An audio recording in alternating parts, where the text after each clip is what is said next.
1000 ദിവസമായി. To B precise 1004 ദിവസവും 31,212 കിലോമീറ്ററും ഞാൻ എൻ്റെ എയ്തർ 450X Gen 3 കവർ ചെയ്ത്. ഈ വീഡിയോയിൽ ഈ 2.25 വർഷം എയ്തർ ഉപയോഗിച്ചുകൊണ്ടുള്ളൊരു എക്സ്പീരിയൻസും ടോട്ടൽ കോസ്റ്റ് എത്രത്തോളം ചിലവ് വന്നു, സർവീസിന്, ടയർ ചേഞ്ച് ചെയ്യാൻ മൊത്തം ടോട്ടൽ എക്സ്പെൻസ് എത്ര വന്ന്, ഞാൻ ഈ വണ്ടി എടുക്കാൻ ആരോടെയും സജസ്റ്റ് ചെയ്യുമോ എന്നുള്ളതൊക്കെയാണ് ഈ വീഡിയോയിൽ ഞാൻ ഉദ്ദേശിക്കുന്നത്. ഒരു ഡിസ്ക്ലെയിമർ എന്താ വെച്ചാൽ, ഞാൻ വളരെ മുന്നേ തന്നെ ഒരുപാട് ഫോളോ ചെയ്യുന്ന ഒരു കമ്പനിയാണ് എയ്തർ. അവരുടെ ഇവൻറ്റ്സിന് പോവുക, അവരുടെ അപ്ഡേറ്റ്സ് ഫോളോ ചെയ്യുക. ആൻഡ് എൻ്റെ ഒരു ഫേവറേറ്റ് സ്റ്റാർട്ടപ്പിൽ പെട്ടൊരു കമ്പനി കൂടിയായിരുന്നു Ather. So there is a chance to be I'm biased. Ather 450 Gen 3 launch ചെയ്ത് അന്ന് തന്നെ 2,500 രൂപ കൊടുത്ത് ഞാൻ ബുക്ക് ചെയ്ത്. വീട്ടിൽ പറഞ്ഞിട്ടുണ്ടായിരുന്നില്ല ബുക്ക് ചെയ്തപ്പോൾ, അത് റീഫണ്ടബിൾ എമൗണ്ട് ആയിരുന്നു. പിന്നെ വീട്ടിൽ എന്തായാലും സ്കൂട്ടറിൻ്റെ ആവശ്യം ഉണ്ടായിരുന്നു. സെപ്റ്റംബർ 2, 2022 എനിക്ക് വണ്ടി കിട്ടിയത്. എയ്തർ 450 സീരീസ് എന്ന് പറഞ്ഞാൽ പെർഫോമൻസ് ഫോക്കസ്ഡ് ആയിട്ടുള്ള പ്രീമിയം ഇലക്ട്രിക് സ്കൂട്ടറാണ്. നമുക്ക് ഓടിച്ച് നോക്കുമ്പോഴോ യൂസ് ചെയ്ത് നോക്കുമ്പോൾ മനസ്സിലാവും ചെയ്യും. അതിൻ്റെ ബിൽറ്റ് ക്വാളിറ്റി, അതേപോലെ ഫിറ്റ് ആൻഡ് ഫിനിഷ് ഒക്കെ വളരെ നല്ലതാണ്. പാനൽ ഗ്യാപ്സോ അങ്ങനെ പ്രശ്നങ്ങളൊന്നും ഉണ്ടാവില്ല. അതേപോലെ അതിൻ്റെ ചേസൊക്കെ ഉണ്ടാക്കുന്നത് കംപ്ലീറ്റ്ലി അലൂമിനിയാണ്, കാസ്റ്റ് അലൂമിനിയം കൊണ്ടാണ് ഫുൾ ചേസ് ഉണ്ടാക്കുന്നത്. പെർഫോമൻസ് ഫോക്കസ്ഡ് ആയിട്ട്. പെർഫോമൻസിനെ കുറിച്ച് പറയുമ്പോൾ എസ്പെഷ്യലി ആക്സിലറേഷൻ നെക്സ്റ്റ് ലെവലാണ്. 3.3 സെക്കൻഡ്സോ അങ്ങനെ എന്തോ ആണ് 0 to 40 ടൈം എടുക്കുക. അതുകൊണ്ട് തന്നെ നമുക്ക് ഓവർടേക്ക് ചെയ്യാനോ സ്പീഡ് പെട്ടെന്ന് കൂട്ടാനോ അങ്ങനത്തെ ആവശ്യത്തിനൊക്കെ ഭയങ്കര ഈസി ആയിട്ട് എടുക്കാൻ പറ്റും. ഇപ്പോൾ ട്രാഫിക്കിലൊക്കെ നിൽക്കുമ്പോൾ അടുത്ത് വെറുതെ വേറെ പെർഫോമൻസ് ബൈക്കോ അങ്ങനെയൊക്കെ ഉണ്ടെങ്കിൽ ഞാൻ വെറുതെ ഫുൾ ത്രോട്ടിൽ എടുത്തെടുക്കും. ഇവർ പ്രതീക്ഷിക്കില്ല ആൾക്കാർ, എന്താ പറയുക, ഇലക്ട്രിക് സ്കൂട്ടർ ഇത്ര സ്പീഡ് ക്യാച്ചപ്പ് ചെയ്യാൻ പറ്റുമെന്നൊക്കെ. അപ്പോൾ ഓരും പിന്നെ കുറച്ച് മുന്നേ പോയിട്ട് നോക്കും ഇതെന്താ വണ്ടി എന്നൊക്കെ. ഫസ്റ്റൊക്കെ ആക്സിലേഷൻ ഭയങ്കര കൂടുതൽ വെച്ചാൽ നമ്മളിപ്പോൾ പെട്ടെന്നൊക്കെ ആക്സിലേറ്റ് കൊടുത്താൽ ബാക്കിലുള്ള ആൾ വീണ് വരെ പോവുക, അത്രയും പെർഫോമൻസ് ഉണ്ട്. ഇപ്പോഴും പല ആൾക്കാരും വിചാരിക്കുന്നത് എന്താ പറയുക, ഇലക്ട്രിക് വണ്ടി എന്ന് പറഞ്ഞാൽ പവർ ഉണ്ടാവില്ല, കയറ്റം കയറാൻ ബുദ്ധിമുട്ടായിരിക്കും. എൻ്റെ അഭിപ്രായത്തിൽ എയ്തർ 450Xൻ്റെ ഒക്കെ ഒരു ടെസ്റ്റ് ഡ്രൈവ് എടുക്കുന്നത് നന്നാവും. എന്നിട്ട് അതിൻ്റെ ടോപ്പ് മോഡൽ, വാർക്ക് മോഡൽ ഒന്ന് ടെസ്റ്റ് ഡ്രൈവ് അടിച്ചാൽ സംശയമൊക്കെ തീരും. ഏത് ഇലക്ട്രിക് വണ്ടി ഇഷ്ടപ്പെടാത്ത ആൾക്കാരും എന്താ പറയുക, ഈ പെർഫോമൻസിനായിട്ട് യൂസ് ടു ആയാൽ തിരിച്ച് എന്താ പറയുക ആക്റ്റീവ അല്ലെങ്കിൽ ഡിയോ അല്ലെങ്കിൽ വേറെ പെട്രോൾ പെർഫോമൻസ് സ്കൂട്ടർ തന്നെ പോകുമ്പോൾ തന്നെ നമുക്ക് ആ സ്പീഡ് കുറവ് അല്ലെങ്കിൽ ഒരു ആക്സിലറേഷൻ്റെ കുറവ് നമുക്ക് ഫീൽ ചെയ്യും. ഇപ്പോൾ വീട്ടിൽ വേറെ ബൈക്ക് ഉണ്ടെങ്കിലും എല്ലാവരും എയ്തറുണ്ടെങ്കിൽ എയ്തർ എടുക്കുക. പെട്രോൾ അടിക്കണ്ട എന്നുള്ള കാരണം കൊണ്ട് മാത്രമല്ല, ഇത് ഓടിക്കാൻ പ്രത്യേക രസമാണ്, ഭയങ്കര അഡിക്റ്റീവാണ്. വൺസ് യൂസ് ടു ആയാൽ നമുക്ക് തിരിച്ചിപ്പോൾ സ്കൂട്ടർ എന്നല്ല, നമുക്ക് വേറെ കാർ ഓടിക്കുമ്പോഴും ഈ ഇലക്ട്രിക്കിൻ്റെ ആ ക്വിക്ക് ഫീൽ നമുക്ക് മിസ് ചെയ്യും. വീട്ടിലെല്ലാവർക്കും ഓടിക്കാൻ പറ്റുമെന്ന് പറഞ്ഞപ്പോൾ റൈഡ് മോഡ്സ് ഭയങ്കര ഹെൽപ്ഫുള്ളാണ്. ഇപ്പോൾ വീട്ടിൽ ഞാനും ബ്രദറും എല്ലാവരും വാർക്ക് മോഡ് എന്ന് പറഞ്ഞാൽ ഇതിലത്തെ ഏറ്റവും ഫാസ്റ്റസ്റ്റ് സ്പോർട്ട് മോഡാണ്, അതിലാണ് യൂസ് ചെയ്യൽ. പക്ഷേ അതൊരു ബിഗിന്നർക്ക് ചിലപ്പോൾ അത് പെർഫോമൻസ് കൂടുതലേക്കാരം. അപ്പോൾ സിസ്റ്റർ അടുത്താണ് സ്കൂട്ടർ ഓടിക്കാൻ പഠിച്ചത്. അപ്പോൾ അവർക്ക് കൊടുക്കുമ്പോൾ വേറെ മോഡിലിട്ട് റൈഡ് മോഡിലാണ് സിസ്റ്റർ ഓടിക്കുക. അപ്പോൾ അവർക്ക് ഇപ്പോൾ ഇത്ര പെർഫോമൻസിൻ്റെ അല്ലെങ്കിൽ ഇത്ര ആക്സിലറേഷൻ്റെ എത്ര ബുദ്ധിമുട്ടില്ല. ഇപ്പോൾ വീട്ടിലിപ്പോൾ പല ടൈപ്പ് ആൾക്കാരുണ്ടെങ്കിലും, ഇപ്പോൾ വലിയപ്പോൾ അങ്ങനെ പ്രായമുള്ള ഉണ്ടെങ്കിലും അവർക്കും യൂസ് ചെയ്യുക. അല്ലെങ്കിൽ നമുക്ക് എന്താ പറയുക, ഭയങ്കര പെർഫോമൻസ് താല്പര്യമുള്ള ആൾക്കാർക്കും അങ്ങനത്തെവർക്കും ഈസി ആയിട്ട് യൂസ് ചെയ്യാം. ഡിഫറെൻറ്റ് റൈഡ് മോഡ്സ് ഉള്ളതിൻ്റെ ഒരു വലിയ ബെനിഫിറ്റ് അതാണ്. പിന്നെ ഹാൻഡ്ലിങ്ങിൻ്റെ കാര്യത്തിലും ഭയങ്കര അടിപൊളിയാണ്. ഇതിനെ ബൈക്ക് ഓഫ് സ്കൂട്ടേഴ്സ് എന്നാണ് വിളിക്കുന്നത്. അതേപോലെ ബാറ്ററി പാക്ക് ഫ്ലോർ ബോർഡിൻ്റെ താഴെ ഉള്ളത്, അതുകൊണ്ട് തന്നെ ഒരുപാട് വെയിറ്റ് താഴെതുകൊണ്ട് സെൻറ്റർ ഓഫ് ഗ്രാവിറ്റി താഴെ ആയതുകൊണ്ട് നമുക്ക് നല്ല ഹൈ സ്പീഡിലും ഭയങ്കര സ്റ്റെബിലിറ്റിയാണ്. അതേപോലെ വെയിറ്റ് ഡിസ്ട്രിബ്യൂഷൻ്റെ കാര്യത്തിലും ബാക്കിലും ഫ്രണ്ടിലും ഒരേപോലെ വെയിറ്റ് എടുത്ത് 50% വെയിറ്റ് ഡിസ്ട്രിബ്യൂഷനൊക്കെ ആയിട്ട് ആണ് ചെയ്തിരുന്നത്. ഏതറിനെ ഡെവലപ്പ് ചെയ്ത സമയത്ത് തന്നെ ഒരു പെർഫോമൻസ് സ്കൂട്ടർ എന്നുള്ള നിലക്കാണ് ഇത് ഡെവലപ്പ് ചെയ്തിട്ടുണ്ട്. അതുകൊണ്ട് തന്നെ നമുക്ക് ഹാൻഡ്ലിങ്ങിൻ്റെ കാര്യത്തിലൊന്നും കംപ്ലയിൻറ്റ് പറയാൻ കഴിയില്ല. നമുക്കൊരു ബൈക്ക് ഓടിക്കണം, അതുപോലെ തന്നെ ഫണ്ട് കിട്ടും. ഇതുവരെ ഇലക്ട്രിക് വെഹിക്കിൾസിന് എക്സ്പീരിയൻസ് ചെയ്ത ഫ്രണ്ട്സോട് ഞാൻ വെറുതെ ഫുൾ ത്രോട്ടിലൊന്ന് ട്രൈ ചെയ്ത് നോക്കാൻ പറയും. ആൻഡ് ഒരൊന്നും പ്രതീക്ഷിക്കില്ല അത് ഇത്ര പെട്ടെന്ന് എന്താ പറയുക, ഇത്ര ആക്സിലറേഷൻ ഉണ്ടോ, ഇത്ര പെർഫോമൻസ് ഉണ്ടോ എന്നുള്ള കാര്യം. അത് എന്നിട്ട് അതിൻ്റെ ശേഷം ഒരു റിയാക്ഷൻ രസമാണ്. പിന്നെ മെയിനായിട്ടുള്ളതാണ് ഒരുപാട് ടെക് ഫീച്ചേഴ്സ്. ഇപ്പോൾ ബേസിക് ആയിട്ടുള്ള എന്താ പറയുക, സ്റ്റാൻഡ് തട്ടില്ലെങ്കിൽ വണ്ടി സ്റ്റാർട്ട് ആവില്ല മുതൽ ഒരുപാട് സ്മാർട്ട് ഫീച്ചേഴ്സ്. ഫോർ എക്സാമ്പിൾ നമുക്ക് ഇതിൻ്റെ ഡാഷ്ബോർഡിൽ തന്നെ ഗൂഗിൾ മാപ്സ് ഉണ്ട്. ഇപ്പോൾ പല എന്താ പറയുക സ്കൂട്ടറുകളിലും മാപ്സൊക്കെ വന്നു തുടങ്ങി. പക്ഷേ പലരും ഗൂഗിൾ മാപ്സ് അല്ല യൂസ് ചെയ്യുന്നത്, മാപ്പ് മൈ ഇന്ത്യ അതുപോലത്തെ മാപ്സൊക്കെയാണ് യൂസ് ചെയ്യുന്നത്. അതൊക്കെ റൂറൽ ഏരിയയിൽ അത്ര ഡെവലപ്ഡ് അല്ല ആസ് ഓഫ് നോ. ഏതറിൽ ഗൂഗിൾ മാപ്സ് ഉണ്ട്, അതൊരു പ്ലസ് പോയിൻ്റാണ്. പിന്നെ നമുക്ക് ഫോണിൽ ഇപ്പോൾ അല്ലെങ്കിൽ ഒരു ലൊക്കേഷൻ അയച്ചു തന്നാൽ ഫോണിൽ നിന്ന് നേരെ വണ്ടിക്ക് ഫോർവേഡ് ചെയ്യാൻ പറ്റും. അപ്പോൾ നമുക്ക് വണ്ടിയിൽ നേരെ ലൊക്കേഷൻ വരും, അല്ലാതെ വണ്ടിയിൽ പോയിട്ട് ടൈപ്പ് ചെയ്യേണ്ട ആവശ്യമില്ല.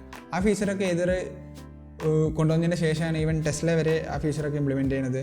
പിന്നെ നമുക്ക് ഡാഷ്ബോർഡിൽ കാണാൻ പറ്റും, ഇപ്പോൾ ഒരാൾ ഫോൺ വിളിക്കുന്നുണ്ടെങ്കിൽ ആരാ ഫോൺ വിളിക്കണമെന്ന്. ഇപ്പോൾ നമ്മൾ ഫോൺ ക്വസ്റ്റ്യൻ ചെയ്യണം, സ്കൂട്ടറിനായിട്ട് ബ്ലൂടൂത്ത് കണക്ട് ചെയ്തിടണം, അത് ഓട്ടോമാറ്റിക് കണക്ട് ആവും. പിന്നെ അതേപോലെ നമ്മൾ ഇയർഫോൺ വെച്ചിട്ടുണ്ടെങ്കിൽ ഇപ്പോൾ സ്കൂട്ടറിൽ പോകുന്നുണ്ടെങ്കിൽ നമുക്ക് ആരാണ് ഫോൺ വിളിക്കുന്നത് കണ്ടാൽ നമുക്ക് സ്കൂട്ടറിൻ്റെ സ്വിച്ച് ഒക്കെ തന്നെ നമുക്ക് ഫോൺ കട്ട് ചെയ്യാനോ എടുക്കാനോ പറ്റും.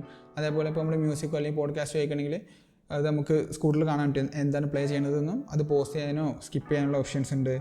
പിന്നെ നമുക്കുള്ളതാണ് ഫോണിൽ തന്നെ നമുക്ക് എയ്തറിൻ്റെ ആപ്പിൽ ഓൾമോസ്റ്റ് എല്ലാ ഫീച്ചേഴ്സും കാണാൻ പറ്റും. ഇപ്പോൾ വണ്ടിയിൽ എത്ര ചാർജ് ഉള്ളതെന്നോ നിയറസ്റ്റ് ചാർജിങ് സ്റ്റേഷൻ എവിടെയുള്ളതെന്നൊക്കെ നോക്കാൻ പറ്റും. അതുപോലെ ഇപ്പോൾ വണ്ടീൻ്റെ ലൊക്കേഷൻ, ഇപ്പോൾ വേറെ ആരെയും വണ്ടി എടുത്ത് കൊണ്ടുപോകണമെങ്കിൽ വണ്ടീൻ്റെ ലൊക്കേഷൻ നമുക്ക് നോക്കാൻ പറ്റും, വണ്ടി ഇപ്പോൾ എവിടെ ഉള്ളതെന്നൊക്കെ. ഫുള്ള് റൈഡിങ്ങിൻ്റെ സ്റ്റാറ്റസ് നമുക്ക് ഫോണിൽ കാണാൻ പറ്റും. ഇപ്പോൾ എത്ര സ്പീഡിലാണ് പോയതെന്നോ, എത്രയും ടോപ്പ് സ്പീഡ്, എത്ര എഫിഷ്യൻസിയാണ് ഉണ്ടായിരുന്നത്, റൂട്ട് എങ്ങനെയായിരുന്നു, അങ്ങനെ ഫുൾ എല്ലാ സ്റ്റാറ്റ്സും നമ്മളിപ്പോൾ ഈ മന്തിൽ എത്ര ഓടി, ഈ ഒരു മാസം നമ്മൾ എത്ര ഹോൺ അടിച്ചു വരുന്നതൊക്കെ മീൻസ് എത്രത്തോളം റെലവൻസ് ഉണ്ടെന്ന് അറിയില്ല, പക്ഷേ രസമാണ് വെറുതെ ഡാറ്റ നോക്കാൻ. പിന്നെ വണ്ടി നമ്മൾ പാർക്ക് ചെയ്ത സ്ഥലത്ത് നിന്ന് ആരെങ്കിലും മൂവ് ചാവി ഇല്ലാതെ അനക്കെ മൂവ് ചെയ്താൽ നമുക്ക് ഫോണിൽ നോട്ടിഫിക്കേഷൻ വരും വണ്ടി മൂവ് ചെയ്യുന്നുണ്ടെന്ന് പറഞ്ഞിട്ട്. നമുക്ക് ആവശ്യമുള്ള ഡോക്യുമെൻറ്റ്സ് ആയിട്ടുള്ള ലൈസൻസോ അല്ലെങ്കിൽ വണ്ടിൻ്റെ RC, ഇൻഷുറൻസ് ഒക്കെ നമുക്ക് വണ്ടി തന്നെ സേവ് ചെയ്തൊക്കെ പറ്റും. അത് നല്ല ഫീച്ചറാണ്. അതുപോലെ ഇൻഡിക്കേറ്ററൊക്കെ നമ്മൾ ഇട്ട് കഴിഞ്ഞാൽ ഓട്ടോമാറ്റിക് ഓഫ് ആവും, നമ്മൾ തിരിച്ചാക്കേണ്ട ആവശ്യമില്ല, ടൈമാണ് തോന്നുന്നത്. പിന്നെ വളരെ ഉപകാരമുള്ള ഫീച്ചറാണ് റിവേഴ്സ് മോഡ്. നമുക്ക് വണ്ടി റിവേഴ്സ് എടുക്കാൻ പറ്റും. ഇപ്പോൾ ഈ ഫീച്ചറൊക്കെ നമ്മൾ പണ്ട് എന്താ പറയുക ഭയങ്കര എക്സ്പെൻസീവ് ആയിട്ടുള്ള ഗോൾഡ് വിങ് പോലത്തെ ബൈക്കിലൊക്കെ പറയില്ല റിവേഴ്സ് ഉണ്ട് എന്നൊക്കെ. ഇപ്പോൾ ഇലക്ട്രിക് വെഹിക്കിളിലൊക്കെ ഇപ്പോൾ ആൾമോസ്റ്റ് എല്ലാ ഇലക്ട്രിക് വെഹിക്കിൾസിലും എന്തുണ്ടാവും, റിവേഴ്സൊക്കെ ഉണ്ട്. റിവേഴ്സൊക്കെ വൺസ് യൂസ് ആയി കഴിഞ്ഞാൽ നമുക്ക് തിരിച്ച് മറ്റേ സ്കൂട്ടർക്ക് പോകുമ്പോൾ ബാക്ക് തള്ളലൊക്കെ നമുക്കൊരു പഴയ നൂറ്റാണ്ടത്തെ വണ്ടി എടുത്ത പോലെയൊക്കെ തോന്നും. പിന്നെ ഒരു രസമുള്ള ഫീച്ചറാണ് പിങ് മൈ സ്കൂട്ടർ എന്ന് പറഞ്ഞത്. നമ്മളിപ്പോൾ ഒരു മാളിലോ അല്ലെങ്കിൽ വലിയൊരു പാർക്കിങ്ങിലോട്ടൊക്കെ വണ്ടി നിർത്തിയിട്ട് വണ്ടി എവിടെ നിർത്തി ഓർമ്മയില്ലെങ്കിൽ ഫോണിൽ നമ്മൾ പിങ്ങുള്ള ഓപ്ഷൻ നോക്കി കഴിഞ്ഞാൽ വണ്ടി ഹോൺ അടിച്ച് ലൈറ്റ് അടിച്ച് നമുക്ക് കണ്ടുപിടിക്കാൻ എളുപ്പമാണ്. അത് വണ്ടീൻ്റെ അടുത്ത് തന്നെ ആവണം നിർബന്ധമൊന്നുമില്ല. നമുക്കിപ്പോൾ വളരെ ദൂരമാണെങ്കിൽ ബ്ലൂടൂത്ത് വഴിയില്ല, ഇൻ്റർനെറ്റ് വഴിയാണ് ആക്ച്വലി. അപ്പോൾ നമുക്ക് വെറുതെ പ്രാങ്ക് ചെയ്യാനോ, ഞാനിപ്പോൾ ചെന്നൈയിലാവുന്ന സമയത്തൊക്കെ വെറുതെ നിൽക്കും വീട്ടിൽ വെറുതെ ഒച്ചപ്പാടുണ്ടാക്കാൻ വേണ്ടിയിട്ട്. വേറെ വളരെ ഇമ്പോർട്ടൻ്റ് ആയിട്ടുള്ള സേഫ്റ്റി ഫീച്ചറാണ് ഫാൾ സേഫ്. നമ്മൾ സാധാരണ സ്കൂട്ടറൊക്കെ മറിഞ്ഞു കഴിഞ്ഞാൽ ബൈക്ക് മറിയണ പോലെ, ബൈക്ക് മറിഞ്ഞു കഴിഞ്ഞാൽ ഓട്ടോമാറ്റിക് വണ്ടി ഓഫ് ആവും, സ്കൂട്ടർ മറിഞ്ഞാൽ ഓട്ടോമാറ്റിക് ഓഫ് ആവില്ല. നമ്മൾ കണ്ടിട്ടുണ്ടാവും വീഡിയോ ഒക്കെ. സ്കൂട്ടർ മറിയുന്നു, ആരെങ്കിലും എടുക്കാൻ വേണ്ടി ശ്രമിക്കുന്നു, ആക്സിലേറ്റർ പിടിച്ച് പൊന്തിക്കുന്നു, ഫുള്ള് കറങ്ങിയിട്ട് ആകെപ്പാടെ പിന്നെയും പ്രശ്നമാണിത്. ഏതറിൽ വണ്ടി വീണ് കഴിഞ്ഞാൽ വണ്ടി തന്നെ എന്ത് ചെയ്യും, ഓട്ടോമാറ്റിക് ഓഫ് ആവും. അതേപോലെ സ്പീഡിൽ പോയിട്ട് ബ്രേക്കൊക്കെ ചെയ്യുകയാണെങ്കിൽ എമർജൻസി സ്റ്റോപ്പ് സിഗ്നൽ എന്ന് പറയുക, ബാക്കിലെ ലൈറ്റ് ജസ്റ്റ് ബ്രേക്ക് ലൈറ്റിനെ പകരം ബ്ലിങ്ക് ചെയ്തിട്ട് ബാക്ക് താളെ പെട്ടെന്ന് വാൺ ചെയ്യാൻ, അങ്ങനത്തെ കുറേ ഫീച്ചേഴ്സ് ഉണ്ട്. ഇതൊക്കെ ഇപ്പോൾ പറഞ്ഞ ഫീച്ചേഴ്സും ഞാൻ വാങ്ങിയ സമയത്തില്ലായിരുന്നു. ഇത് സോഫ്റ്റ്വെയർ അപ്ഡേറ്റ് നമ്മളിപ്പോൾ രാവിലെ വണ്ടീൻ്റെ അടുത്ത് പോകുമ്പോൾ എന്താ എഴുതിയുണ്ടാവും, സോഫ്റ്റ്വെയർ അപ്ഡേറ്റ് കംപ്ലീറ്റഡ് എഴുതിയുണ്ടാവും. അപ്പോൾ ഇങ്ങനത്തെ ഒരുപാട് ഫീച്ചേഴ്സ് വന്നിട്ടുണ്ടാവും. അതുപോലത്തെ വന്നൊരു ഫീച്ചറാണ് ഓട്ടോ ഹോൾഡ്. നമ്മളിപ്പോൾ കയറ്റത്തിലോ അല്ലെങ്കിൽ ഇറക്കത്തിലൊക്കെ ബ്രേക്ക് പിടിക്കേണ്ട ആവശ്യമില്ല. മീൻസ് വണ്ടി നിർത്താണെങ്കിൽ ഇപ്പോൾ നമ്മൾ ഒരു കയറ്റത്തിൽ ബ്ലോക്കിൽ സ്റ്റക്കാന്ന് വിചാരിക്കുക, വണ്ടി ബ്രേക്കൊന്നും പിടിച്ചില്ലെങ്കിലും വണ്ടി അവിടെ തന്നെ ഹോൾഡ് ചെയ്യും. അത് സോഫ്റ്റ്വെയർ അപ്ഡേറ്റിൽ വന്നൊരു ഫീച്ചറാണ്. ഇപ്പോൾ മൊബൈലിലൊക്കെ നമ്മൾ സോഫ്റ്റ്വെയർ അപ്ഡേറ്റിൽ വരുന്നേക്കാളും കുറേ കൂടെ ഇൻട്രസ്റ്റിംഗ് ആണ് എനിക്ക് വണ്ടികളിൽ തോന്നി. കാരണം വെച്ചാൽ മൊബൈലിലൊക്കെ മോസ്റ്റ്ലി ഇങ്ങനെ തീം ചേഞ്ച്, കളർ ചേഞ്ച്, അങ്ങനത്തെ ഫീച്ചേഴ്സൊക്കെ മെയിനായിട്ട് ഉണ്ടാവുക. ഇതിലിങ്ങനെ കുറേ ഫിസിക്കൽ ചേഞ്ചസ്, എന്താ പറയുക, ഇതേപോലെ ഓട്ടോ ഹോൾഡ് പോലത്തെ ഫീച്ചേഴ്സ് കുറച്ചുകൂടി ഇൻട്രസ്റ്റിംഗ് ആയി തോന്നി. ഇനി ഇലക്ട്രിക് വെഹിക്കിൾ സ്പെസിഫിക് ആയിട്ട് സംസാരിക്കുക. 3.7 kWh ആണ് ടോട്ടൽ ബാറ്ററി. പക്ഷേ 3.24 ആണ് യൂസബിൾ ബാറ്ററി ഉള്ളത്. അങ്ങനെ ഗ്യാപ്പ് വെക്കാനുള്ള കാരണം വെച്ചാൽ നമ്മളെ എന്താ പറയുക ബാറ്ററിൻ്റെ സേഫ്റ്റിക്കും കൂടിയാണ് ആക്ച്വലി. ഡീപ്പ് ഡിസ്ചാർജ് ആയി പോകാനോ അല്ലെങ്കിൽ നമ്മളിപ്പോൾ ഇതിൽ 100% എന്ന് കാണുന്നുണ്ടെങ്കിലും അത് ആക്ച്വൽ 100% ആവില്ല. അത് കുറച്ചൊരു മുകളിൽ വെക്കും. മീൻസ് ബാറ്ററി ഹെൽത്ത് ഒക്കെ മെയിൻറ്റെയിൻ ചെയ്യാൻ ഏകദേശം 5+ hours ആണ് 0 to 100% ഫുൾ ചാർജ് ആവാൻ എടുക്കുക. പക്ഷേ നമുക്ക് 0 to full % നമ്മളങ്ങനെ ചെയ്യില്ല. ഒരു മണിക്കൂറിൽ നമുക്ക് എന്താ പറയുക ഒരു 20% എന്ന് പറയാം, 20 km പോകാനുള്ള റേഞ്ച്. അതിന് ഫാസ്റ്റ് ചാർജിങ്ങിലാണെങ്കിൽ ഒരു 15 മിനിറ്റ് എടുക്കില്ല 20% അല്ലെങ്കിൽ 20 km പോകാനുള്ള റേഞ്ച് ആവാൻ ഒരു 13-14 മിനിറ്റ് കൊണ്ട് 20 km പോകാനുള്ള റേഞ്ച് കിട്ടും. ആൻഡ് ഫാസ്റ്റ് ചാർജിങ് കുറച്ചുകൂടി ഫാസ്റ്റാണ്. ഇത് എന്താ പറയുക 20 km പോകാനുള്ള 15 അല്ലെങ്കിൽ 14-13 മിനിറ്റ് എന്ന് പറഞ്ഞാൽ it should be more faster.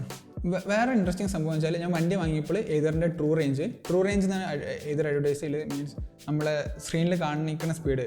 മറ്റേ എന്താ പറയുക IDC റേഞ്ച് 148 അങ്ങനെയൊക്കെ ഉണ്ടാകും. പക്ഷേ ഏതർ അന്നൊന്നും അങ്ങനെ ആ നമ്പർ എടുത്ത് അഡ്വർടൈസ് ചെയ്യില്ലായിരുന്നു. ട്രൂ റേഞ്ച് എന്ന് പറഞ്ഞിട്ട് ഒരു നമ്പർ ഉണ്ടായിരുന്നു, 105 ആയിരുന്നു ഞാൻ വാങ്ങിയപ്പോൾ. അത് നമ്മൾ എങ്ങനെ ഓടിച്ചാലും കിട്ടും. നമ്മളിപ്പോൾ ഏത് മോഡലാണ് ഇട്ടത് ആ മോഡൽ എത്രയാണോ നമ്മൾ സ്ക്രീനിൽ കാണിക്കുന്നത് അറ്റ്ലീസ്റ്റ് അത് കിട്ടിയിരിക്കും.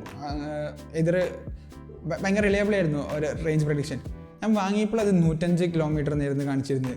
അതിന് ശേഷം ഒരു സോഫ്റ്റ്വെയർ അപ്ഡേറ്റ് വന്ന് അതിൽ കോസ്റ്റിംഗ് റീജിയൻ എന്നുള്ള ഫീച്ചർ വന്നു. എന്താ വെച്ചാൽ നമ്മൾ ആക്സിലേറ്റർ വിട്ട് കഴിഞ്ഞാൽ ഉരുണ്ട് പോകുന്ന സമയത്ത് ബാറ്ററി റീചാർജ് ആവും, ബാറ്ററിക്ക് ആ എനർജി റീചാർജ് ചെയ്യും. സ്കൂട്ടേഴ്സിൽ ഇപ്പോൾ ഇതറിലൊന്നും അത്ര ഒരുപാട് എഫക്റ്റ് ഇല്ല. ഇപ്പോൾ ഇലക്ട്രിക് കാറിലൊക്കെ ഇപ്പോൾ വയനാട് ചുരമൊക്കെ ഒരു ഇലക്ട്രിക് കാറിൽ താഴെ ഇറങ്ങുമ്പോഴത്തേന് ഒരു meaning full amount of energy തിരിച്ച് കയറിയിട്ടുണ്ടാവും.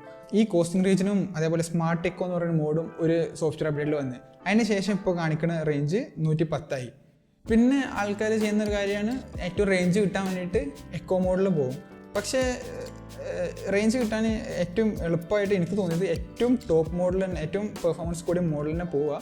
പക്ഷേ നമ്മൾ എന്താ പറയുക, ഭയങ്കര പെർഫോമൻസ് ഓറിയൻറ്റഡ് ഡ്രൈവ് ചെയ്യാതെ ഇപ്പോൾ 50 or 60 അങ്ങനെ ഒരു ക്രൂസ് ചെയ്ത് പോകുക ചെയ്യുകയാണെങ്കിൽ ഏറ്റവും ടോപ്പ് മോഡൽ പോയാലും റേഞ്ച് കിട്ടും. ഇപ്പോൾ എൻ്റെ സ്റ്റാറ്റ്സ് നോക്കുകയാണെങ്കിൽ എനിക്ക് ഏറ്റവും ടോപ്പ് മോഡലാണ് ഏറ്റവും കൂടുതൽ റേഞ്ച് കിട്ടാമെന്ന് കൊടുത്തിട്ടുണ്ടാവുക. റേഞ്ച് കിട്ടാൻ ചെയ്യേണ്ട പ്രൈമറി കാര്യം എന്ന് പറഞ്ഞാൽ ഭയങ്കര പെട്ടെന്നുള്ള ആക്സലറേഷൻ ഒഴിവാക്കുക, അതേപോലെ ബ്രേക്കിങ്ങും നമ്മൾ എന്താ പറയുക കുറക്കുക എന്ന് പറഞ്ഞാൽ ഇപ്പോൾ ദൂരെ ഒരു വണ്ടി നിർത്തിയിട്ടുണ്ടെങ്കിൽ അതിൻ്റെ തൊട്ട ബാക്ക് പോയി ബ്രേക്ക് അടിക്കണമെങ്കിൽ പോയാലും ഇവിടെ തന്നെ ആക്സിലേറ്റർ വിട്ടാൽ ഇപ്പോൾ കോസ്റ്റിംഗ് റീജിയനുണ്ട്, അതുകൊണ്ടൊക്കെ തിരിച്ച് ബാറ്ററിക്ക് ചാർജ് ആവുകയും ചെയ്യും, എന്താ പറയുക അവിടെ എത്തുമ്പോൾ തന്നെ നിൽക്കുകയും ചെയ്യും. അങ്ങനെ പെട്ടെന്നുള്ള ആക്സലേഷൻ കുറക്കുക, അതേപോലെ അനാവശ്യമായ ബ്രേക്കിംഗ് കുറച്ച് കഴിഞ്ഞാൽ ലാസ്റ്റ് സർവീസിനും ഉണ്ടായപ്പോൾ 30,000 കിലോമീറ്ററിന് സർവീസിനും ഉണ്ടായപ്പോൾ ഞാൻ സർവീസ് സെൻ്ററിൽ എന്ത് ചെയ്ത് ബാറ്ററിൻ്റെ ഡീഗ്രേഡേഷൻ ചെക്ക് ചെയ്ത്. ഇപ്പോൾ 30,000 കിലോമീറ്ററിൽ ബാറ്ററി ഹെൽത്ത് 100% 97% ആയിക്കണം, 3% ഡീഗ്രേഡ് ചെയ്തിന്. അപ്പോൾ ഓരോ 10,000 കിലോമീറ്ററിനും 1% എന്നൊക്കെ വേണമെങ്കിൽ പറയാം. ഇങ്ങനെ കുറയുകയാണെങ്കിൽ ഇപ്പോൾ ഒരു 80% ആവാൻ 2 ലക്ഷം കിലോമീറ്റർ ആവണം. അപ്പോൾ ആൾക്കാർ പറയുന്ന പോലെ ഡീഗ്രേഡേഷൻ്റെ പ്രശ്നം എന്താ പറയുക, അത്ര ഒരുപാട് ഡീഗ്രേഡേഷൻ ഒന്നും സംഭവിക്കണില്ല. നമുക്ക് ഇനിയിപ്പോൾ ഇനി വരുന്ന ഓരോ 10,000 കിലോമീറ്ററും 2% കുറയാണെങ്കിൽ തന്നെ ഇനിയും ഈസി ആയിട്ട് എന്താ പറയുക 1,00,000 കിലോമീറ്റർ ഓടാൻ കഴിയും. ഞാൻ വണ്ടി വാങ്ങിയ സമയത്ത് ഏതറിൻ്റെ ഹോം ചാർജറാണ് സെലക്ട് ചെയ്തത്, പോർട്ടബിൾ അല്ല. ആ സമയത്ത് ഒരു ഏതർ ഡോട്ട് എന്ന് പറഞ്ഞ ചാർജർ പ്രൊവൈഡ് ഉണ്ടായിരുന്നു, അതാണ് സെലക്ട് ചെയ്തത്. അത് പോർട്ടബിളായിട്ട് നമുക്ക് ഡിക്ലേറ്റ് കൊണ്ടുപോകാനും പറ്റും, പക്ഷേ കൺവീനിയൻ്റ് ആണ്. അത് തന്നെ ഒരു ഹോൾഡറും ഒക്കെ ഉണ്ട്. ആൻഡ് എനിക്ക് ആൾമോസ്റ്റ് സെർട്ടൺ ആയിരുന്നു, എന്താ പറയുക, ഞാൻ ഈ ചാർജർ പിടിച്ച് കുറേ കറങ്ങി നടക്കുന്നുണ്ടാവില്ല. ഒരുപാട് ഞാൻ കറങ്ങാൻ പ്ലാൻ ഇല്ലാത്തതുകൊണ്ടല്ല, പക്ഷേ ചാർജിങ് സ്റ്റേഷനും അങ്ങനെയൊക്കെ വരും എന്നുള്ള ഒരു ഉറപ്പുണ്ടായിരുന്നു. ഞാൻ ഏകദേശം ഓരോ 1-2 മാസത്തിലും അറ്റ്ലീസ്റ്റ് ഒരു പ്രാവശ്യമെങ്കിലും കോഴിക്കോട് പോകും. കോഴിക്കോട് എന്ന് പറഞ്ഞാൽ എൻ്റെ വീട്ടിൽ നിന്ന് ഏകദേശം ഒരു 50 കിലോമീറ്റർ ഉണ്ട്. ഞാൻ ടോട്ടൽ ട്രിപ്പ് ഈസിലി 100ൻ്റെ അധികമാവും. അതേപോലെ ഞാൻ കൊച്ചിയിൽ 2 പ്രാവശ്യം പോയിന്. കൊച്ചിക്ക് ഇവിടുന്ന് ഏകദേശം 160 കിലോമീറ്റർ വൺ സൈഡ് ഉണ്ട്. ഈ യാത്രകളിലൊന്നും ഞാൻ എന്താ പറയുക എൻ്റെ ചാർജർ കൂടെ എടുത്തിട്ടില്ല, ഫുൾ ഏതർ ഗ്രിഡ് മാത്രം ആണ് യൂസ് ചെയ്തിരുന്നത്. ആൻഡ് ഞാൻ പോയത് ഏകദേശം കൊച്ചിയിലൊക്കെ പോയത് ഏകദേശം 1.5 വർഷമൊക്കെ മുന്നെയാണ്. ആ സമയത്തൊക്കെ ഇപ്പോൾ അത്ര ഏതർ ഗ്രിഡ് ചാർജിങ് പോയിന്റ്സ് ഇല്ല. അപ്പോൾ നമുക്ക് ചെറിയൊരു പ്ലാനിങ് ഉണ്ടാവണം. എന്നാലും ആ സമയത്തൊക്കെ എന്താ പറയുക 160 കിലോമീറ്റർ കവർ ചെയ്ത് മലപ്പുറത്തുനിന്ന് കൊച്ചി വരെയൊക്കെ പോകാൻ പറ്റുന്നുണ്ടായിരുന്നു.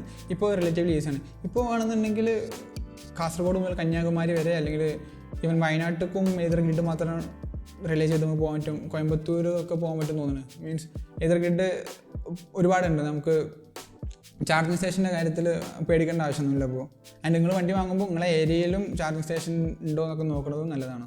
വേറെ ഏതറിനെ പറ്റി വളരെ പോസിറ്റീവായിട്ടുള്ള കാര്യം വെച്ചാൽ ഏതറിൻ്റെ കമ്മ്യൂണിറ്റിയാണ്. ഇപ്പോൾ ടെലഗ്രാമിലും ഏതർ ഫോറംസിലൊക്കെ ആയിട്ടുള്ള കമ്മ്യൂണിറ്റി മെമ്പേഴ്സ് ഭയങ്കര ഹെൽപ്ഫുള്ളാണ്. നമുക്ക് ഏതറിൻ്റെ കമ്മ്യൂണിറ്റി മെമ്പേഴ്സ് ആവും ഏതറിന് എന്താ പറയുക കൂടുതൽ സെയിൽസിനായി കൊടുക്കുക, അല്ലെങ്കിൽ കൂടുതൽ കസ്റ്റമർ സർവീസ് അല്ലെങ്കിൽ എന്താ പറയുക സപ്പോർട്ട് കൊടുത്തിട്ടുണ്ടാവുക. നമ്മൾ ആ ഫോറംസിലോ അല്ലെങ്കിൽ ഇങ്ങനത്തെ ഗ്രൂപ്പുകളൊക്കെ നീ ചോദിച്ചു കഴിഞ്ഞാൽ ആരെങ്കിലും പെട്ടെന്ന് ഉടനടി റിപ്ലൈ തരും. എന്തെങ്കിലും എന്താ പറയുക പാർട്സിനെ കുറിച്ചോ സർവീസിനെ കുറിച്ചോ എന്ത് ചോദിച്ചാലും അത് ഏതറിൻ്റെ വളരെ പോസിറ്റീവായുള്ള കാര്യമാണ്.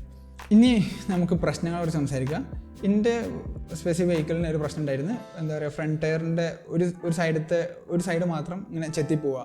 അങ്ങനെ ചെത്തിപ്പോയതുകൊണ്ട് തന്നെ എന്താ പറയുക ഹാൻഡിലിൽ അതൊരു പ്രഷർ വരാൻ തുടങ്ങി ഒരു സൈഡിലേക്ക്. അതേപോലെ സ്പീഡിലൊക്കെ പോകുമ്പോൾ നമ്മൾ കൈ വിട്ട് നോക്കിയാൽ ഹാൻഡിൽ ഷെയ്ക്ക് ചെയ്യാനും തുടങ്ങി. കുറേ ആൾക്കാർ പറഞ്ഞ് അത് ഫസ്റ്റത്തെ ടയറിൻ്റെ പ്രശ്നമാണ്, അതുകൊണ്ട് അത് മാറ്റിയാൽ ശരിയാവെന്ന് പറഞ്ഞ് ആ ടയർ ഞാൻ റീസെൻ്റ്ലി മാറ്റി പുതിയ ടയർ ഇട്ടപ്പോൾ കുറേ മാറ്റം ഉണ്ടായിരുന്നു. പക്ഷേ അതിപ്പോഴും പോയില്ല. അപ്പോൾ ഞാൻ സർവീസ് സെൻറ്ററിൽ ചോദിച്ച്, അപ്പോൾ അവർ പറഞ്ഞ് എന്താ പറയുക ഫോർക്കിനൊരു ബെൻഡ് ഉണ്ടെന്നാണ് പറഞ്ഞത്. ഞാനൊരു ചെറിയൊരു ആക്സിഡൻ്റ് ആയിരുന്നു പണ്ട്, ഫ്രണ്ട് ടയറിനെ അടിച്ചിട്ട്. ചിലപ്പോൾ അതുകൊണ്ടാവാം. പക്ഷേ ഏതറിൻ്റെ എന്താ പറയുക നേരത്തെ പറഞ്ഞ കമ്മ്യൂണിറ്റിയിലും ഗ്രൂപ്പിലൊക്കെ നോക്കുമ്പോൾ ഈ ഒരു പ്രശ്നം കോമൺ ആണ്. എന്താ കോൺസെപ്റ്റിന് പ്രശ്നം വരും. അതുകൊണ്ട് തന്നെ ഹാൻഡിലിന് എന്താ പറയുക ഒരുപാട് ആൾക്കാർക്ക് ഈ പ്രശ്നം വരുന്നുണ്ട്. അപ്പോൾ എന്തോ കോൺസെപ്റ്റ് ഒരുപാട് ആൾക്കാർക്ക് മാറ്റേണ്ടതായി വന്നിട്ടുണ്ട്. പിന്നെ ഒരു കാര്യം വെച്ചാൽ നേരത്തെ പറഞ്ഞ പോലെ ഇതൊരു പ്രീമിയം സ്കൂട്ടറാണ്. ഞാൻ ഒരു പ്രാവശ്യം ഒരു മൈനർ ആക്സിഡൻ്റ് ആയി. മൈനർ ആക്സിഡൻറ്റ് എന്ന് പറഞ്ഞാൽ വേറൊരു സ്കൂട്ടറിന് ചെറുതായിട്ട് ഇടിച്ചിട്ട് വണ്ടിയുടെ സൈഡിലേക്ക് വീണ്. മുറിവോ അങ്ങനെയൊന്നുമില്ല, ജസ്റ്റ് വീണിട്ടുള്ളൂ. വണ്ടിക്കും കാര്യമായിട്ടൊന്നും പറ്റിയില്ല. അതർ ദാൻ എന്താ പറയുക റൈറ്റ് സൈഡിലുള്ള എല്ലാ പാനലിലും ചെറിയ സ്ക്രാച്ച് വന്നു. ഇപ്പോൾ ബാക്കിലത്തെ ഹാൻഡിൽ ചെറിയ സ്ക്രാച്ച്, അതേപോലെ സൈഡത്തെ പാനലിൽ സ്ക്രാച്ച്, എല്ലാ പാനലിലും ചെറിയ സ്ക്രാച്ച്. ആൻഡ് എനിക്ക് മനസ്സിലായി ബോഡി പാനൽ നല്ല സ്ട്രോങ് ആണെന്നുള്ളത്. ആ സ്ക്രാച്ച് വന്ന് അപ്പോൾ ഞാൻ സർവീസിന് കൊണ്ടുപോയി കൊടുത്തു. ഇൻഷുറൻസ് ഉള്ള സമയമായിരുന്നു അത്. അപ്പോൾ ആ റൈറ്റ് സൈഡ് മൊത്തം മാറ്റി. ഇപ്പോൾ ബ്രേക്ക് ലിവറും മിററും എന്താ പറയുക ഒരു റൈറ്റ് സൈഡത്തെ എല്ലാ പാനൽസും ആൻഡ് ഈവൻ ഫ്ലോർ ബോർഡ് അടക്കം അവർ മാറ്റി. അതിന് മൊത്തത്തിൽ ഏകദേശം 16,000 16,000 രൂപ ബില്ല് വന്നു. അപ്പോൾ ഞാൻ ബില്ലിൽ നോക്കുമ്പോൾ ഈ പാനൽസും സംഭവങ്ങളൊക്കെ ഭയങ്കര എക്സ്പെൻസീവ് ആണ്. അത് നമ്മളിപ്പോൾ റിപ്പയർ ചെയ്യുന്ന ആവശ്യം വന്നാൽ അത് ശ്രദ്ധിക്കണം. പിന്നെ ഒരു നെഗറ്റീവായിട്ടുള്ള കാര്യമാണ് ഇതിൻ്റെ സൗണ്ടിന് നെഗറ്റീവ് എന്ന് മാത്രം പറയാനില്ല. നമ്മളിപ്പോൾ പെർഫോമൻസ് ഓറിയൻറ്റഡ് ആയിട്ടോ അല്ലെങ്കിൽ ഹൈവേയിലൊക്കെ സ്പീഡിലൊക്കെ ഓടിക്കുമ്പോൾ ഇതിൻ്റെ സൗണ്ട് രസമാണ്. ആ ഒരു മൂളക്കം ചില സമയത്ത് രസമാണ്. പക്ഷേ ചില സമയത്ത് എസ്പെഷ്യലി മഴയുള്ള സമയത്തൊക്കെ അല്ലെങ്കിൽ ഇതിൻ്റെ ബെൽറ്റാണുള്ളത്, ആ ബെൽറ്റിൽ ചളി പിടിച്ച് കഴിഞ്ഞാൽ ഇതിന് ഒരു പ്രത്യേക സൗണ്ട് കൂടും. അത് മെല്ലെ പോകുമ്പോൾ തന്നെ ഒരു സുഖമില്ലാത്തൊരു മൂളൽ ഭയങ്കരമായിട്ട് വരും. ഇപ്പോൾ നമ്മൾ കുറച്ച് ഗ്രാമപ്രദേശങ്ങളിലൊക്കെ പോകുമ്പോൾ അല്ലെങ്കിൽ സൗണ്ട് ഇല്ലാതെ അങ്ങാടി അല്ലാത്ത സ്ഥലങ്ങളൊക്കെ പോകുമ്പോൾ ഭയങ്കര നോട്ടീസബിൾ സൗണ്ടുകളാണ്. ഫസ്റ്റൊക്കെ ആൾക്കാർ നമ്മളൊരു ചെറിയ അങ്ങാടി കൂടെ പോകുമ്പോൾ ഏതൊരുത്ര കോമൺ ആണെങ്കിൽ മുന്നേ തന്നെ ഈ വണ്ടി വരുമ്പോൾ എല്ലാവർക്കും നോക്കും ഭയങ്കര എന്ന് പറഞ്ഞ സൗണ്ടായിട്ട്. ഇപ്പോൾ ഒരു കവറൊക്കെ വെച്ചിട്ട് ബെൽറ്റ് ഹിഡൻ ആണ്. ഇപ്പോൾ സൗണ്ട് ഇപ്പോഴത്തെ വെർഷനിൽ സൗണ്ട് കുറവുണ്ടോ എന്ന് എനിക്കറിയില്ല. പിന്നെ ഏതറിൽ വരുന്ന പ്രശ്നമാണ് ഏതറിൻ്റെ സീറ്റ് കുറച്ച് സ്ലോപ്പി ആയിട്ടാണ് സീറ്റ് ഉണ്ടായിരുന്നത്. ഹൈറ്റില്ലാത്ത റൈഡേഴ്സിനും സുഖമായിട്ട് ഇരിക്കാൻ വേണ്ടിയിട്ട്. അപ്പോൾ ഹൈറ്റുള്ള ആൾക്കാർക്ക് എന്താ പ്രശ്നം വെച്ചാൽ നമ്മൾ കുറച്ച് ബാക്കൊക്കെ കയറി ഇരിക്കാൻ ബുദ്ധിമുട്ടാണ്. ഇങ്ങനെ സ്ലൈഡ് ഇങ്ങനെ ചെരിവായതുകൊണ്ട് ഇനി കയറി ഇരിക്കുകയാണെങ്കിൽ തന്നെ നമുക്ക് എന്ത് ചെയ്യില്ല, തൈ സപ്പോർട്ട് കിട്ടില്ല. അപ്പോൾ ഒരുപാട് സമയമൊക്കെ ഓടിക്കുമ്പോൾ നമുക്ക് ബുദ്ധിമുട്ടാണ്. ഞാൻ വാങ്ങിയിട്ട് 4 മാസം കഴിഞ്ഞുകൊണ്ട് തന്നെ അതിലൊരു അപ്ഡേറ്റ് കൊടുത്തിട്ട് പുതിയ സീറ്റാണ് ഇപ്പോൾ വരുന്ന വണ്ടികൾക്കുള്ളത്. ഞാനതങ്ങനെ ഒരുപാട് ഓടിച്ചു നോക്കിയിട്ടില്ല. അപ്പോൾ അത് കംഫർട്ടബിൾ ആണോ അല്ലെന്ന് എനിക്കറിയില്ല. പിന്നെ ഇലക്ട്രിക് വെഹിക്കിൾ ആയതുകൊണ്ടുള്ള റേഞ്ചിൻ്റെ കൺസേൺ എനിക്ക് അത് അങ്ങനെ ബുദ്ധിമുട്ടുണ്ടായിട്ടില്ല. മോസ്റ്റ്ലി 100 കിലോമീറ്ററിലധികം റൗണ്ട് ട്രിപ്പ് ഉണ്ടെങ്കിൽ അല്ലെങ്കിൽ ഒരു 90 കിലോമീറ്ററിലധികം റൗണ്ട് ട്രിപ്പൊക്കെ ഉണ്ടെങ്കിൽ, ഇപ്പോൾ നമ്മളിപ്പോൾ എൻ്റെ വീട്ടിൽ നിന്ന് കോഴിക്കോട് 50 എന്ന് പറയില്ലേ, അപ്പോൾ 50 കിലോമീറ്റർ പോയിട്ട് അവിടുന്ന് പിന്നെ നമുക്ക് കറങ്ങണം അല്ലെങ്കിൽ നമ്മൾ ആദ്യം പ്ലാൻ ഉണ്ടാവുമല്ലോ എത്രയെന്ന്, അപ്പോൾ നമുക്ക് ചാർജിങ്ങിന് പ്ലാൻ ഉണ്ടാവും. അതിലല്ലാതെ ഇപ്പോൾ നമുക്ക് വേറെ ആരെയും വിളിച്ചിട്ട് അമ്പടിയും കൂടി വാ അല്ലെങ്കിൽ ഇവിടെയും കൂടി വാ എന്നൊക്കെ പറഞ്ഞു കഴിഞ്ഞാൽ അത് ബുദ്ധിമുട്ടുണ്ടാവും. ഇനി നമുക്ക് ടോട്ടൽ ഓണർഷിപ്പ് കോസ്റ്റിനെ പറ്റി പറയാം. ബ്രേക്കും ടയറും സർവീസും total cost. Front brake pad ഞാൻ 17,000 കിലോമീറ്ററിൽ മാറ്റി. ബാക്ക് ബ്രേക്ക് പാഡ് 25,000 കിലോമീറ്ററിൽ മാറ്റി. അതേപോലെ ബാക്ക് ടയർ 2 പ്രാവശ്യം ചേഞ്ച് ചെയ്ത്. ഫസ്റ്റ് വണ്ടീൻ്റെ കൂടെ വന്ന MRFൻ്റെ ടയർ 12,000 കിലോമീറ്ററിൽ മാറ്റി. അതിന് ശേഷം TVSൻ്റെ ഒരു ടയർ ഇട്ട് അതിനൊരു 10,000-11,000 കിലോമീറ്റർ ലൈഫ് കിട്ടി. ആൻഡ് ഇപ്പോൾ ഉപയോഗിക്കുന്നത് ഒരു മിഷലിൻ്റെ ടയറാണ്. ആൻഡ് ഫ്രണ്ട് ടയർ ആകെ ഒരു പ്രാവശ്യം മാറ്റിയത്. അത് 30,000-29,000 ആ റേഞ്ചിലാണ് മാറ്റിയത്. ഒരുപാട് ആൾക്കാർക്ക് ബ്രേക്കിന് ഇത്ര ലൈഫ് കിട്ടലില്ല, അല്ലെങ്കിൽ ടയറിനും ഇതൊക്കെ ഡിപ്പെൻഡൻ്റ് ആണ് നമ്മളെ റൈഡിങ് സ്റ്റൈൽ അനുസരിച്ച്. ഞാൻ ബ്രേക്കിൻ്റെ ഉപയോഗം കുറവാണ് മോസ്റ്റ്ലി റീജിയനും അങ്ങനെയൊക്കെ ആയിട്ട്. അതേപോലെ എൻ്റെ ബ്രദറും എന്നെക്കാളും എഫിഷ്യൻറ്റ് റൈഡറാണ്. 30,000 കിലോമീറ്ററിൽ ടോട്ടൽ 6 സർവീസാണ് ചെയ്തത്. ഓരോ സർവീസും 5,000 കിലോമീറ്ററിലാണ്. ഒരു സർവീസിന് ഏകദേശം 700 രൂപ ആണ് വരിക, സർവീസിൻ്റെ മാത്രം കോസ്റ്റ്. പിന്നെ ബ്രേക്ക് ചേഞ്ചിന് ബാക്ക് ബ്രേക്ക് ചേഞ്ച് ചെയ്യാൻ ഏകദേശം ഒരു 300 രൂപ ആ റേഞ്ചിലാണ് ആയത്. ഫ്രണ്ട് ബ്രേക്ക് ചേഞ്ച് ചെയ്യാൻ ഏകദേശം 700 രൂപേൻ്റെ അടുത്തായി അന്ന്. ഇപ്പോൾ ഒരു പ്രൈസിങ് എന്താ പറയുക, ഒരുപാട് ആൾക്കാർ കംപ്ലയിൻറ്റ് ചെയ്യലായിരുന്നു ഇതിൻ്റെ ബ്രേക്കിൻ്റെ പ്രൈസ് കൂടുതലാണെന്നൊക്കെ പറഞ്ഞിട്ട്. ഇപ്പോൾ ഒരു ആ പ്രൈസിങ്ങിലൊക്കെ കുറേ ചേഞ്ചൊക്കെ വരുത്തുന്നത് ഞാൻ അതിൻ്റെ സ്ക്രീൻഷോട്ട് എന്താ വെച്ചാൽ ആഡ് ചെയ്യാം. ആൻഡ് ടയറിൻ്റെ കോസ്റ്റ് എന്ന് പറഞ്ഞാൽ ഏകദേശം ബാക്ക് ടയറിന് 1,600 മീൻസ് 1,400 തൊട്ടിട്ട് 1,800 വരെ depends on the tyre you take. ഇതുവരെ ഞാൻ ബെൽറ്റ് ചേഞ്ച് ചെയ്തിട്ടില്ല. ഇതിൻ്റെ ബെൽറ്റാണുള്ളത്. അതിന് പല ആൾക്കാർക്കും 30,000 ലൈഫ് പറയൽ അത് ചേഞ്ച് ചെയ്യാനുള്ള അത് എനിക്കിതുവരെ ചേഞ്ച് ചെയ്യേണ്ട ആവശ്യം വന്നില്ല. ഇപ്പോൾ ടോട്ടൽ ഓടിച്ച് 31,212 കിലോമീറ്റർ കവർ ചെയ്യാൻ 1000 താഴെ യൂണിറ്റ് ഓഫ് ഇലക്ട്രിസിറ്റിയാണ് വേണ്ടത്. അതിന് 6,000 മുതൽ 8,000 വരെയൊക്കെയാണ് ചിലവ് വരിക. അത് നമ്മളെ ഇലക്ട്രിസിറ്റിൻ്റെ സ്ലാബിനനുസരിച്ച്. ഇപ്പോൾ നിങ്ങൾക്ക് യൂണിറ്റിന് 6 രൂപയാണ് വരുന്നെങ്കിൽ 6,000 മാക്സിമം വരുന്നുണ്ടാവും, അല്ലെങ്കിൽ 8 രൂപ വരണമെങ്കിൽ 8,000 വരുന്നുണ്ടാവും. നമുക്കൊരു ആവറേജ് ആയിട്ട് ഒരു 7,000 എടുക്കാം. എനിക്ക് ആ കോസ്റ്റ് നിയർലി 0 ആണ്. വീട്ടിൽ സോളാർ ഉള്ളതുകൊണ്ട് സോളാറിനെ കുറിച്ച് ഞാനൊരു വീഡിയോ ചെയ്യുന്നുണ്ട്. ഈ 31,212 കിലോമീറ്റർ ഒരു പെട്രോൾ സ്കൂട്ടറിൽ കവർ ചെയ്യാൻ ഒരു 50 കിലോമീറ്റർ മൈലേജുള്ള സ്കൂട്ടറാണെങ്കിൽ ഒരു 624 ലിറ്റർ ഓഫ് പെട്രോൾ വേണം. അത് ഇനി ഒരു 40 കിലോമീറ്ററുള്ള പെർഫോമൻസ് സ്കൂട്ടറൊക്കെ ആണെങ്കിൽ 750 ലിറ്റർ ഓഫ് പെട്രോൾ വേണം. സോ ഞാൻ ആ കണക്കുകൾ വെച്ചിട്ട് ഡിഫറെൻറ്റ് മൈലേജുള്ള സ്കൂട്ടറിന് എത്രയാണ് 31,000 കിലോമീറ്റർ ഓടാനുള്ള കോസ്റ്റ് വരാൻ നോക്കി. ഇലക്ട്രിക് സ്കൂട്ടറിന് 7,000 രൂപേൻ്റെ ഇലക്ട്രിസിറ്റിയാണ് വേണ്ടത്. ഒരു പെട്രോൾ സ്കൂട്ടർ 40 കിലോമീറ്റർ മൈലേജുള്ള പെട്രോൾ സ്കൂട്ടറിന് ഒരു 82,000 അടുത്ത് രൂപേൻ്റെ പെട്രോൾ വേണം. 50 കിലോമീറ്റർ മൈലേജ് ഉണ്ടെങ്കിൽ 65,000 ആൻഡ് 60 കിലോമീറ്റർ മൈലേജിലാണെങ്കിൽ 54,000. പിന്നെ സർവീസിൻ്റെ കോസ്റ്റ്, ബ്രേക്കിൻ്റെ കോസ്റ്റ്, ടയറിൻ്റെ കോസ്റ്റ്, ഇലക്ട്രിക് വെഹിക്കിളിൻ്റെ എൻ്റെ കയ്യിലുള്ള ഏതൊരു 450 ജെൻത്രയ്ക്ക് എത്ര കോസ്റ്റ് വന്നെന്ന് മാത്രമേ എനിക്കറിയുള്ളൂ. ഞാനിപ്പോൾ കണക്കൂട്ടാൻ എളുപ്പത്തിനായിട്ട് എല്ലാത്തിനും സെയിം പ്രൈസ് ഇട്ട് നിങ്ങൾക്ക് എന്തെങ്കിലും ചേഞ്ചോ മാറ്റങ്ങളോ അറിയുന്നുണ്ടെങ്കിൽ മാറ്റുക. അപ്പോൾ കോസ്റ്റ് ഡിഫറൻസ് വരുന്നത് എന്താ പറയുക, 40 കിലോമീറ്റർ മൈലേജുള്ള ഒരു സ്കൂട്ടറായിട്ട് കമ്പയർ ചെയ്യുമ്പോൾ ഏകദേശം ഒരു 70,000 മുകളിൽ വരുന്നുണ്ട്. 50 കിലോമീറ്ററുള്ള മൈലേജിലാകുമ്പോൾ ഏകദേശം ഒരു 50,000 അടുത്ത് സേവിങ്സ് ഉണ്ട്. അങ്ങനെയൊക്കെയാണ് വരുന്നത്. ആൻഡ് ഏതറിൻ്റെ ആപ്പ് പ്രകാരം ഏകദേശം 73,000 അങ്ങനെയൊക്കെയാണ് സേവിങ്സ് എന്ന് ഒരു കാണിക്കുന്നത്. പെട്രോൾ സ്കൂട്ടറിൽ ചിലപ്പോൾ ഓയിൽ ചേഞ്ച് അങ്ങനെ വേറെ ചില കോസ്റ്റുകളും വരാൻ ചാൻസ് ഉണ്ട്. ആൻഡ് സർവീസ് കോസ്റ്റ് ചിലപ്പോൾ ഇത്ര വരുന്നുണ്ടാവില്ല, ചിലപ്പോൾ ബ്രേക്കിൻ്റെ കോസ്റ്റ് ഇത്ര വരുന്നുണ്ടാവില്ല. പിന്നെ ഇലക്ട്രിക് വെഹിക്കിളിൻ്റെ ഒരു സുഖം എന്താ വെച്ചാൽ, എസ്പെഷ്യലി നമ്മൾ കോളേജിൽ പഠിക്കുന്ന ആൾക്കാരോ അല്ലെങ്കിൽ ഇപ്പോൾ എന്താ പറയുക പെട്രോളിന് നമ്മൾ ആരോടെങ്കിലും 100 രൂപ 200 രൂപ ചോദിച്ചിട്ട് വേണമെന്നുള്ള ആ സമയത്തൊക്കെ ഇലക്ട്രിക് ആകുമ്പോൾ നമുക്ക് ആ ചടപ്പില്ല. Means even though current bill അടക്കുന്നത് ഇപ്പോഴൊക്കെ ആണെങ്കിലും നമുക്ക് ഓരോ പ്രാവശ്യവും പെട്രോളിന് 100 200 അങ്ങനെ ചോദിക്കണോ അല്ലെങ്കിൽ ആ പൈസ ഉണ്ടാക്കുന്നതിനെ കുറിച്ച് നമുക്ക് ആലോചിക്കേണ്ട ആവശ്യമില്ല. അതൊരു വളരെ പോസിറ്റീവ് കാര്യം. ഇലക്ട്രിക് വെഹിക്കിൾ ട്രൈ ചെയ്യാൻ ഏറ്റവും ബെസ്റ്റ് ആണ് ഇലക്ട്രിക് സ്കൂട്ടർ. 2 കാരണമുണ്ട്. ഒന്നെന്ന് പറഞ്ഞാൽ മോസ്റ്റ് ഓഫ് ദി ഇലക്ട്രിക് സ്കൂട്ടേഴ്സും ഭയങ്കര മെച്ചുവേർഡ് പ്രോഡക്റ്റാണ്. ഇപ്പോൾ ഏതറാണെങ്കിലും ബാക്കിയുള്ള കമ്പനീസ് ആണെങ്കിലും ഒരുപാട് വെഹിക്കിൾസ് ആൾറെഡി റോഡിലുണ്ട്. ഇതിനെ ഫാർ ആൻഡ് കഴിഞ്ഞാണ്. അതുപോലെ ഇതൊക്കെ ഗ്രൗണ്ട് അപ്പ് ഇലക്ട്രിക് വെഹിക്കിൾസ് ആയിട്ട് ഡെവലപ്പ് ചെയ്തതാണ്. ഇപ്പോൾ ഏതറും വേറെ ഒരുപാട് കമ്പനീസും ഇപ്പോൾ ടാറ്റ നെക്സോൺ അങ്ങനത്തെ കാറിൻ്റെ സീൻ എടുക്കുകയാണെങ്കിൽ ഇപ്പോൾ പെട്രോളിനെ പിടിച്ച് കൺവേർട്ട് ചെയ്തൊക്കെയാണ്. പക്ഷേ ഇലക്ട്രിക് സ്കൂട്ടറിൻ്റെ കാര്യത്തിൽ ഇലക്ട്രിക്കായിട്ട് തന്നെ ഡെവലപ്പ് ചെയ്ത് പ്രോഡക്ട്സ് തന്നെയാണ് ഉള്ളത്. രണ്ടാമത്തെ കാര്യം വെച്ചാൽ സ്കൂട്ടറിൻ്റെ പർപ്പസ് എന്ന് പറഞ്ഞാൽ നമുക്ക് ലോങ് ട്രിപ്പ് പോകാനോ അല്ലെങ്കിൽ ഒരുപാട് ദൂരം പോകാനുണ്ടാവില്ല. അപ്പോൾ റേഞ്ചിൻ്റെ കാര്യങ്ങളോ സ്കൂട്ടറിൻ്റെ മെയിൻ പർപ്പസ് 50 കിലോമീറ്ററിനുള്ളിലേ ഉണ്ടാവുള്ളൂ. ആൻഡ് ഇപ്പോൾ മാർക്കറ്റിലുള്ള ആൾമോസ്റ്റ് എല്ലാ സ്കൂട്ടറിനും അത് കവർ ചെയ്യാൻ കഴിയും. പിന്നെ സ്കൂട്ടറിൻ്റെ കാര്യത്തിലൊരു മെച്ചം വെച്ചാൽ പ്രത്യേകിച്ച് വികാരങ്ങളോ അല്ലെങ്കിൽ എന്താ പറയുക ഫണ്ണോ നഷ്ടപ്പെടാനില്ല. ഇപ്പോൾ ആക്റ്റീവേ അല്ലെങ്കിൽ വേറെ പെർഫോമൻസ് സ്കൂട്ടറൊക്കെ ഇന്ന് എടുക്കുന്നതിന് പകരം ഇലക്ട്രിക് എടുത്താലും മോസ്റ്റ് ലൈക്ലി അയാൾക്ക് അതിനേക്കാളും നല്ല ഫണ്ണായിട്ടുള്ള എക്സ്പീരിയൻസ് ആവും ഇലക്ട്രിക്കിൽ ഉണ്ടാവുക.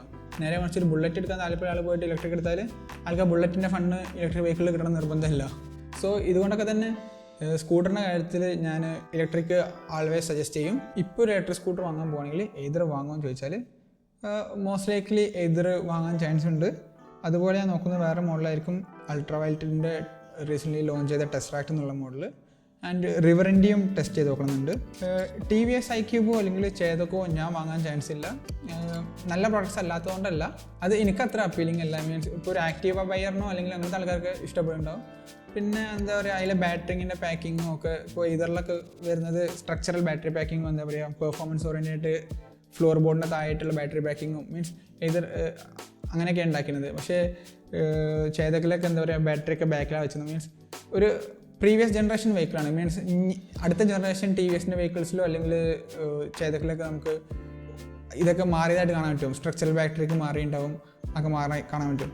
പിന്നെ ഓലയിൽ ബാറ്ററി ഇങ്ങനെയൊക്കെ വരുന്നുണ്ട്, ടെക്നോളജിക്കലൊക്കെ അഡ്വാൻസ്ഡ് ആണ്. പക്ഷേ ഓലയുടെ റിലയബിലിറ്റി പ്രശ്നമാണ്, അതുകൊണ്ട് ഓലയും വാങ്ങാൻ ചാൻസ് ഇല്ല. സോ ഇപ്പോൾ ഞാൻ നോക്കുകയാണെങ്കിൽ മോസ്റ്റ്ലി ഏതർ അല്ലെങ്കിൽ അൾട്രാ വയലറ്റ് ആൻഡ് റിവറിൻ്റിനെ കുറിച്ച് എനിക്കറിയില്ല, ജസ്റ്റ് ടെസ്റ്റ് ചെയ്ത് നോക്കുന്നുണ്ട്. Yeah that's it. See U.